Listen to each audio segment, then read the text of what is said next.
যে প্রধানমন্ত্রীর গাড়ি পিছনে আমি দৌড়াচ্ছি, আসলে সেখানে কোনো প্রধানমন্ত্রীর গাড়ি ছিল না। লেট করে বিশ্ববিদ্যালয়ে আসার কারণে আমি আমার জায়গায় যাওয়াটা আমার খুব জরুরি ছিল, যার ফলশ্রুতিতে আমি দ্রুততার জন্য আমি যে দৌড়ে ওই জায়গাটাতে যাওয়ার চেষ্টা করতেছিলাম। বিসমিল্লাহির রহমানির রহিম। প্রিয় বন্ধুগণ, আসসালামু আলাইকুম।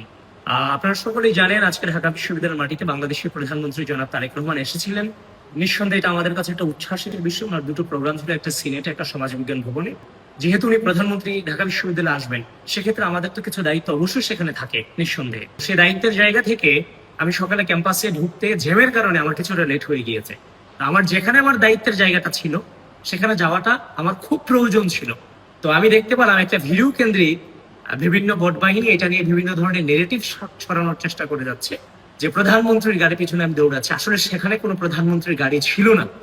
লেট করে বিশ্ববিদ্যালয়ে আসার কারণে আমি আমার জায়গায় যাওয়াটা আমার খুব জরুরি ছিল, যার ফলশ্রুতিতে আমি দ্রুততার জন্য আমি যে দৌড়ে ওই জায়গাটাতে যাওয়ার চেষ্টা করতেছিলাম।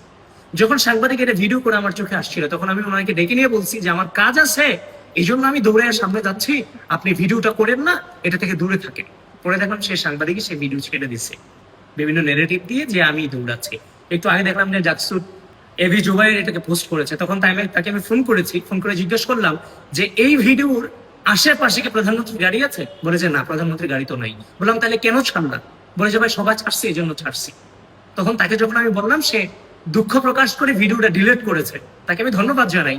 তো এভাবে শিবিরের টপ টু বটম থেকে শুরু করে যত পেজ আছে, রাজনৈতিক ভাবে মোকাবেলা করতে ব্যর্থ হয়ে বিভিন্ন ধরনের এই পোস্ট গুলোকে, এই যে আমাদের এই কার্যক্রমগুলোকে বিভিন্নভাবে বিভিন্ন পেজে নেগেটিভ ছড়িয়ে আমাদের ট্রোল করার অপচেষ্টা করে যাচ্ছে।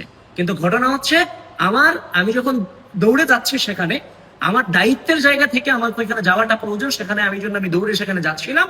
তো সেখানের আশেপাশে কোনো প্রধানমন্ত্রীর গাড়ি ছিল না। তো আপনি যে আমার দায়িত্ব পালনটা খুব জরুরি, সেখানে আপনারা আমাকে যাইতে দিবেন না? আমি কিভাবে সেখানে গেলাম সেটা নিয়ে আপনি নেগেটিভ দাঁড়া করাই দিলেন। আপনি জানেন সেটা, কিন্তু আপনার রিচের কারণে আপনি আমার নামে মিথ্যা প্রভাবনা ছড়াবেন।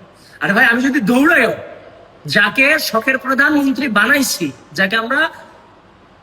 যার জন্য আমরা চেষ্টা করেছি, যিনি বাংলাদেশের প্রধানমন্ত্রী হবে, আমরা আমাদের রাজনীতির জীবনে এটা স্বপ্ন দেখেছি, আমাদের স্বপ্ন পূরণ হয়েছে। আমরা যদি দৌড়াই তাহলে প্রধানমন্ত্রীর গাড়ির পিছনে দৌড়াই, আমরা তো কোনো যে রিক্সার পিছনে দৌড়াই না। এটা কেমন কথা? আজব ব্যাপার।